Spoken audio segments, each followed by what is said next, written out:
If you really want to hear about it, the first thing you'll probably want to know is where I was born and what my lousy childhood was like and how my parents were occupied and all before they had me and all that David Copperfield kind of crap. But I don't feel like going into it if you want to know the truth.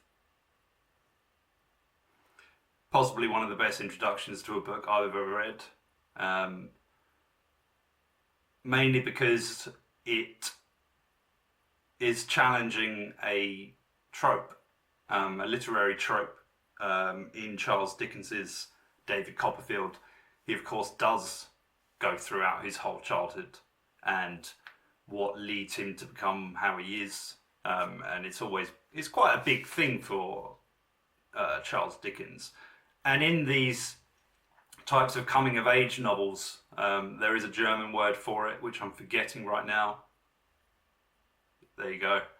And really it is the transition from childhood to adulthood, really. And that is what Salinger is somewhat replicating, also satirizing and challenging a lot of the time, like what it actually means, how it won't always necessarily be a smooth journey. It might not even be a successful one. And Holden Caulfield, being the rebellious teenagers of all teenagers really, especially in literature, he is basically a walking contradiction a lot of the time, and he is stuck in a limbo between the transition between his late teens and early adulthood. A lot of YA wankers will tell you that this is a YA novel. It is not a YA novel, it is literature.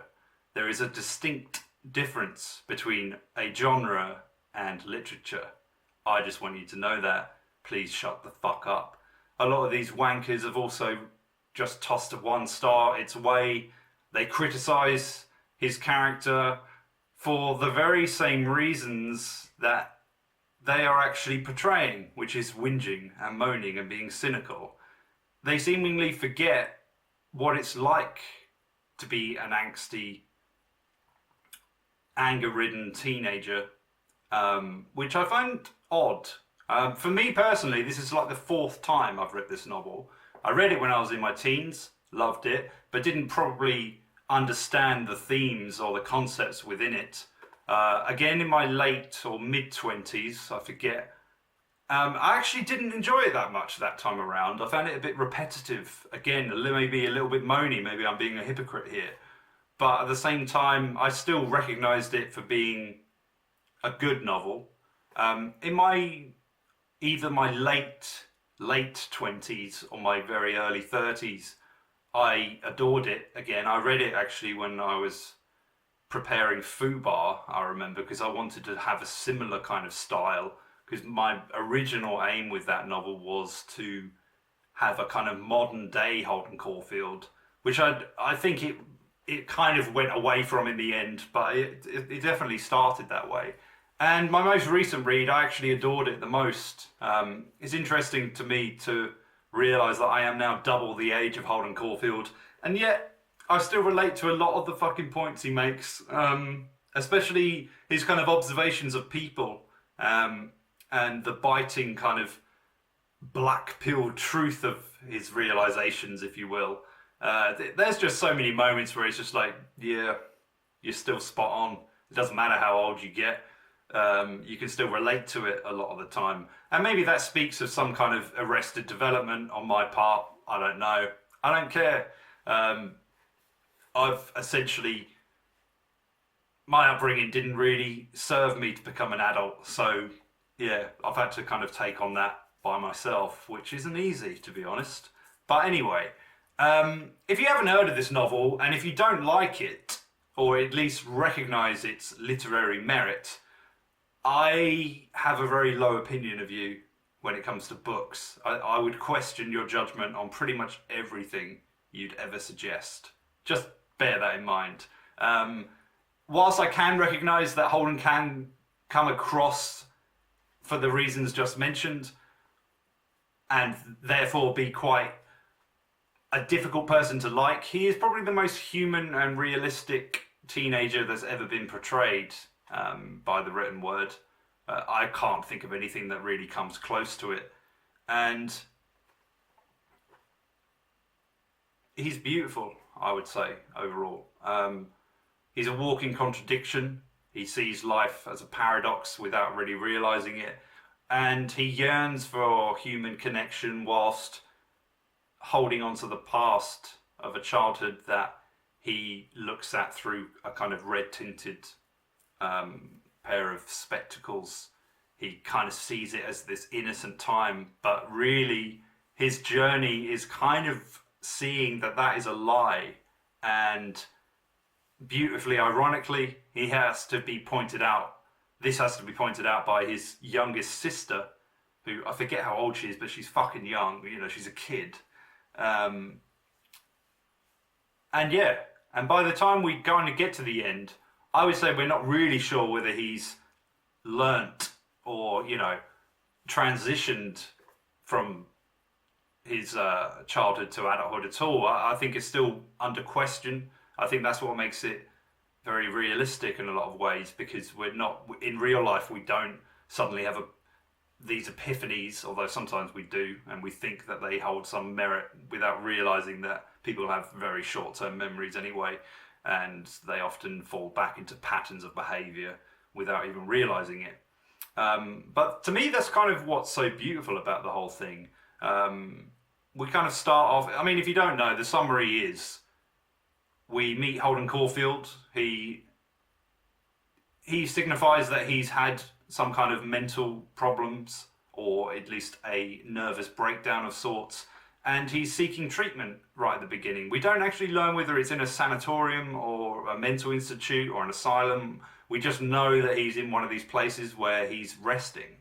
That is told in the present tense, and then when we come back to that right at the end, we're back in the present tense. But between that, it's all told in the past, and it's told in a kind of flashback way.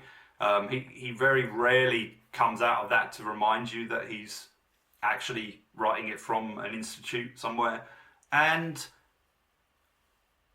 I mean, I just, the more I've read this, the more I've kind of realized just how good it is overall. And I think the writing style is so well done, and it keeps within that kind of area of teenage years so well that you could quite easily overlook the symbolism and the themes and the motifs throughout the whole piece. I mean, it's rife with them the whole way. From the very beginning, we learn that Holden has just been kicked out of the college that he's in. This is the fourth time it's happened. He doesn't seem to be able to motivate himself. He's kind of rebelling without any real reason, mainly because he loathes society, essentially. He finds it disgusting. I think it's interesting as well that there's quite a lot of theories saying that this is a kind of anti-war manifesto, mainly because it was originally published in a serialized format between 1945 and 46. Salinger himself actually served in the Second World War.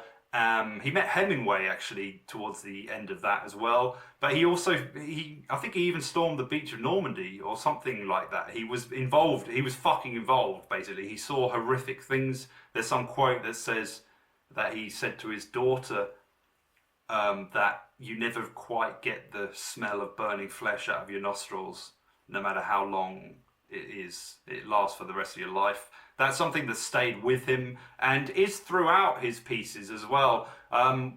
There's a short story that I did do a reading for. It got kicked off because some wanker reported it for copyright bullshit. And it's called The Perfect Day for Banana Fish. It's one of the finest short stories ever written. And the themes are very similar in this. There was a story as well, a short story, that featured Holden Caulfield, which I was going to read before reviewing this book, but it's actually just part of I'll put the title now, I'm forgetting it now, it's called Last Rebellion or something, but it's one of the chapters in this, a bit edited, when he takes a certain girl out on a date that he doesn't really like, but she's very good looking, so he's obviously in a bit of a conundrum with that. And really it is all about his struggle between being this childish, wondrous kind of character, but also knowing that he can't hold on to that for much longer. And that causes a lot of his emotional turmoil. And when we really look at the war kind of element, it is him getting kicked out of 4 schools. I don't think it's any accident at all. I think that is something to do with the regiments that Salinger was involved in when he was in World War II. I won't go on too much about this because it is also criticising the post-war America, which was celebrating commercialism and kind of acting as if everything was fine. The economy was booming because of that war as well. And the boomer generation was basically being born at around that time. And I found that quite interesting that Holden was so anti it at the time as well, because it kind of reveals how adults just don't give a fuck about youth. They never really have done. I think they are often very dismissive, and I think history really shows that. It's not really just us, it's just in general. It seems to be like there's some quote that says that people's main problem is that they can't see past their own lifetimes. And I think that's very true. People are naturally selfish. But Holden is rebelling against that, essentially. He's rebelling against everything for the sake of rebelling against it at times as well. He is trying to find himself. And really, it's a hero's journey. When you really batter it down, you can see that it is him trying to find himself. He is his own antagonist.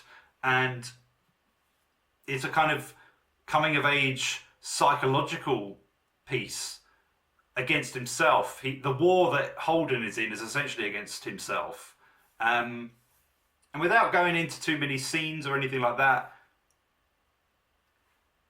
I think really you can only get your own interpretation from it. There are a number of other things that he mentions where you're not quite sure whether he's talking about potentially being molested at some point in his life. There is a bit near the end where a teacher that he respected and who he once saw acting within the interest of a fellow student, or at least caring for it in his own way.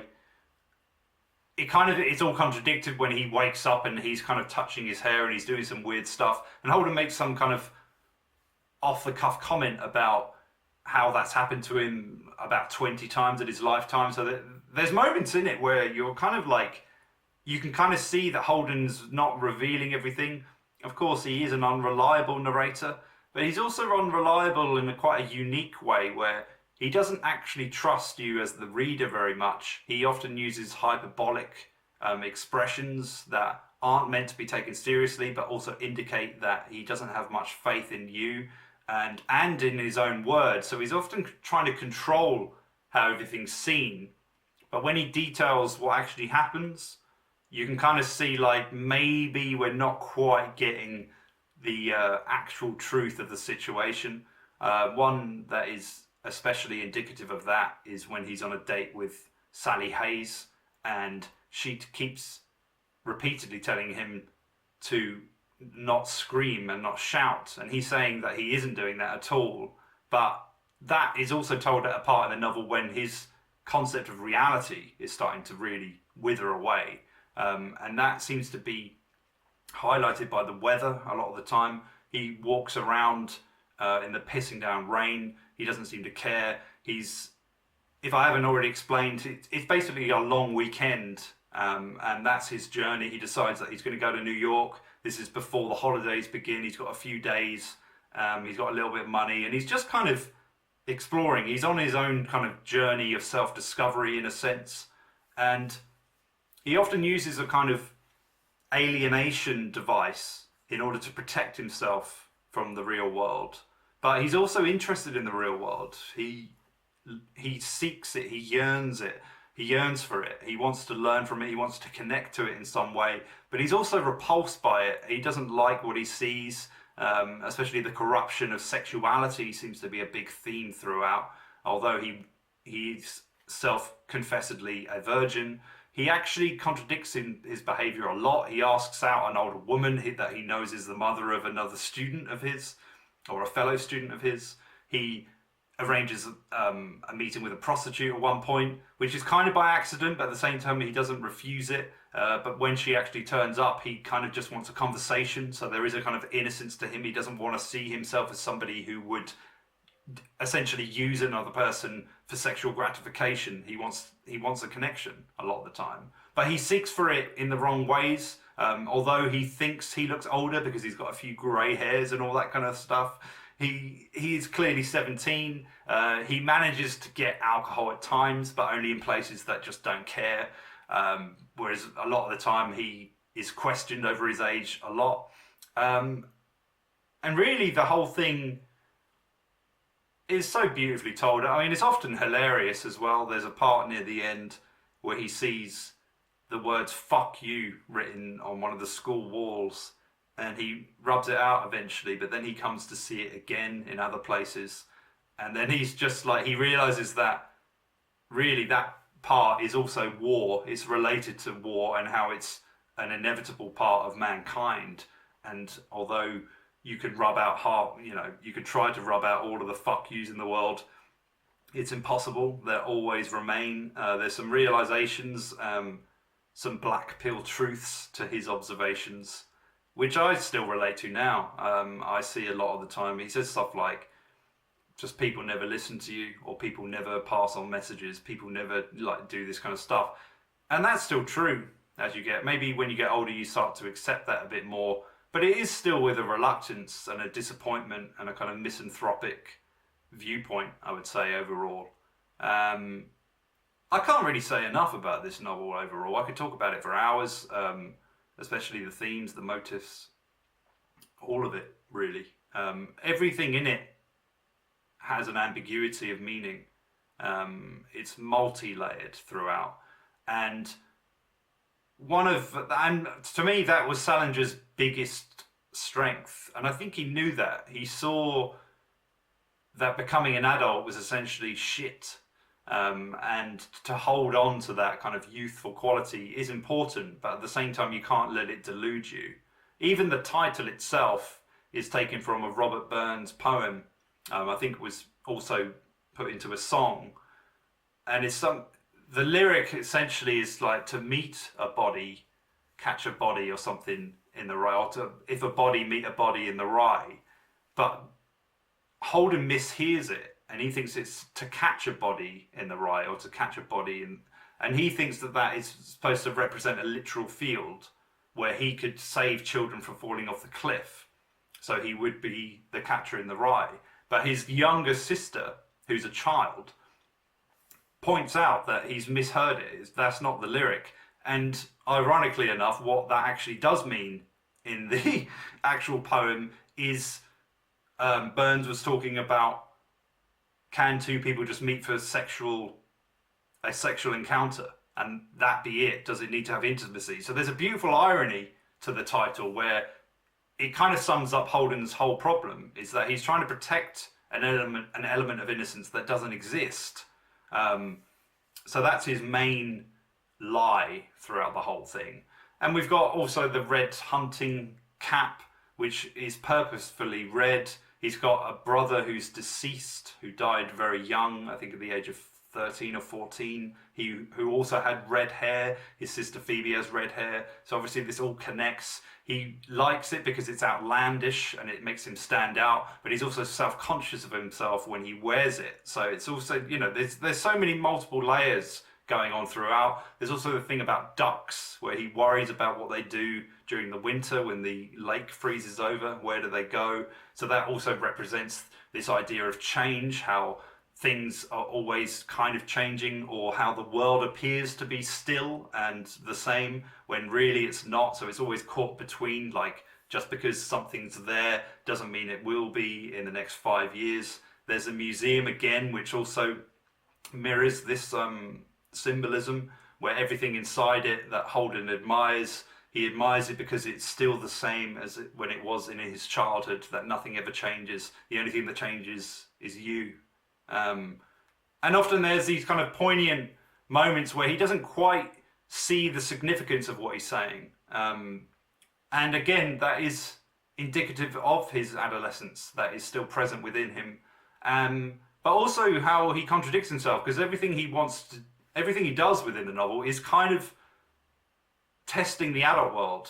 He goes to clubs, he takes taxi rides, he pursues women whether he wants to admit it or not. He stays in a hotel by himself. He does all of these things that are adult activities, yet he slags off everyone that he meets. He's bitingly critical of them all and very pessimistic. Again, I mean, I could talk about this for ages. This is probably why I've been reluctant to review it in some ways, because there'd be so many moments that I've left out, and I know that because every chapter in it has some kind of meaning within it. From the beginning, he learns that his old kind of sweetheart, in a way, that she was a good friend that he really liked. She's actually gone on a date with his roommate that he doesn't really like that much, mainly because he's a bit of a player. And that immediately challenges his belief, because he has an idea of this girl from his childhood and a conception of her. And her being potentially sexually active with this roommate of his who he doesn't really like that much because he sees him as conceited and self-obsessed, that immediately kind of inspires him to just venture out. So he is in this journey, but again, he doesn't quite know what he's looking for.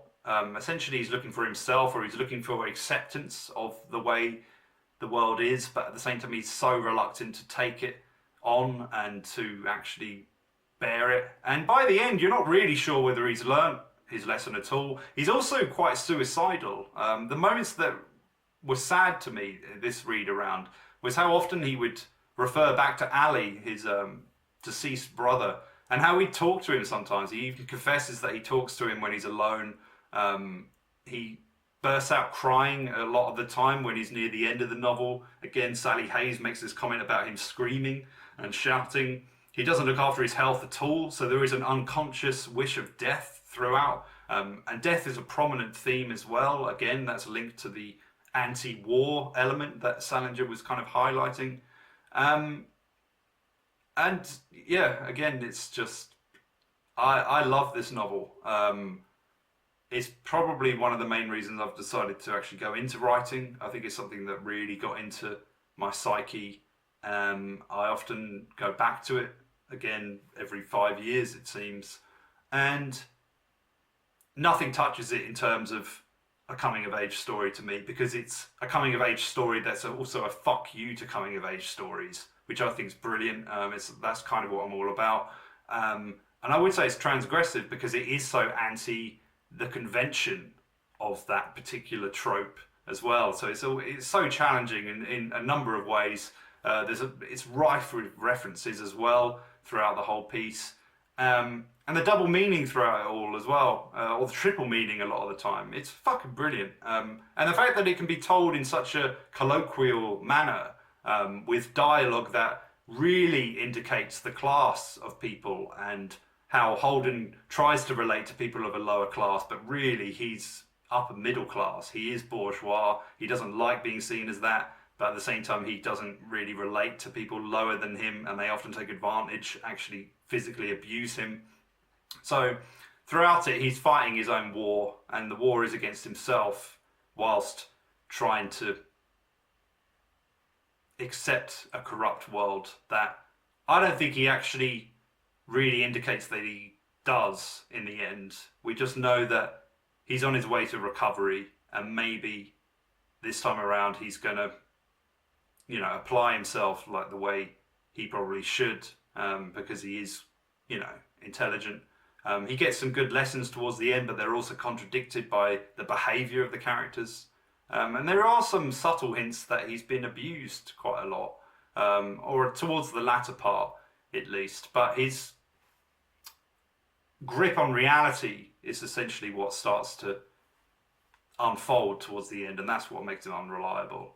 But anyway, I'm going to go. This has been The Catcher in the Rye. If you've never read this, or if you've only read it once, read it again, because it's a beautiful novel. It really is. I find it fascinating that Salinger wrote for a further 45 years. He died at the age of 91. And he just wrote for himself in the end. He hated the attention the media gave him. And obviously, this book being as infamous as it is now, with Mark Chapman and John Lennon and other assassinations that were associated with the book, how often, it was banned, prohibited in certain libraries, schools, what have you. It's fucking awesome. It's just, there's nothing much else I can say about it. And if you don't like it, fuck you. I've been Juicy McKay. Thank you very much for watching this, and I'll see you soon. Bye.